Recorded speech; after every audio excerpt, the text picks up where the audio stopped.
नियत ऐसी चीज़ है जो कभी भी किसी को भी बदल सकती है, चाहे राजा हो या आम इंसान।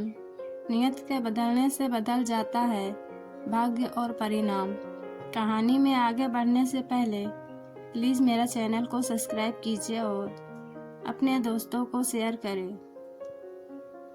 एक राजा अक्सर अपनी प्रजा का सुख दुख जानने के लिए भेष बदल कर घूमता था। एक दिन महल लौटते समय काफ़ी देर हो गई तो वह एक किसान के खेत में विश्राम करने के लिए ठहर गया।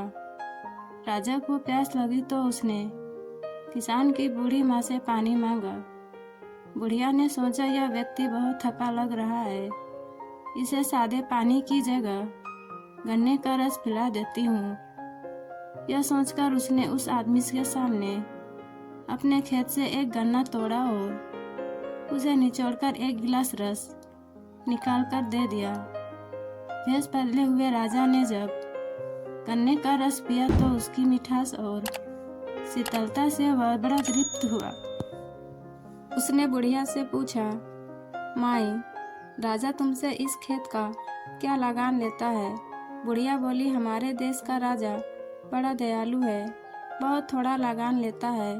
मेरे पास 20 बीघा खेत है, उसका साल में 1 रुपया लेता है। यह सुनकर भेष बदले राजा की नियत बदल गई। उसके मन में लोभ आ गया।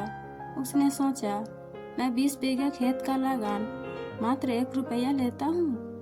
उसने मन ही मन तय किया कि शहर पहुंचकर मंत्री से गन्ने के खेतों का लगान बढ़ाने का आदेश देगा।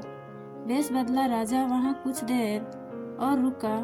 चलने से पहले उसने बुढ़िया माँ से फिर गन्ने का रस मांगा। बुढ़िया ने उसके सामने एक गन्ना फिर तोड़ा और उसे निचोड़ा, लेकिन इस बार बहुत कम रस निकला। मुश्किल से 1/4 गिलास भरा होगा। बुढ़िया ने दूसरा गन्ना तोड़ा।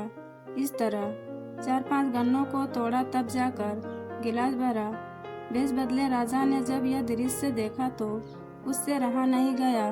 उसने बुढ़िया से पूछा, पहली बार तो एक गन्ने से ही पूरा गिलास भर गया था, इस बार कई गिलास भरने के लिए 4-5 गन्ने तोड़ने पड़े, इसका क्या कारण है? किसान की माँ बोली, यह बात तो मेरी समझ में भी नहीं आई। धरती का रस तो तब सूखता है जब राजा की नियत में फर्क और मन में लोभ आ जाए। पता नहीं बैठे बैठे इतनी देर में ऐसा कैसे हो गया। बुढ़िया को नहीं पता था कि उसके सामने स्वयं राजा खड़ा है, लेकिन उसके ज्ञान को देखकर भेष बदला राजा अस्तम रह गया कि वाकई राजा की नियत बदलते ही गन्ने का रस सूख गया। और इसी के साथ कहानी समाप्त हुई।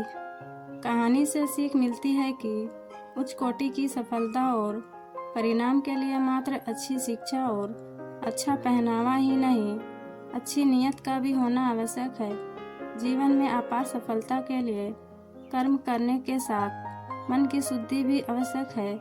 इसलिए कहा गया है कि नकारात्मक सोच को कभी भी अपने दिमाग में ना आने दे। परिणाम ईश्वर पर छोड़े तो आपको इतनी सफलता मिलेगी कि जिसकी आपने कभी कल्पना भी नहीं की होगी। दोस्तों, मुझे यकीन है आप सबको यह कहानी पसंद आई हो। कहानी पसंद आई हो तो प्लीज़ वीडियो को लाइक, शेयर और सब्सक्राइब कीजिए।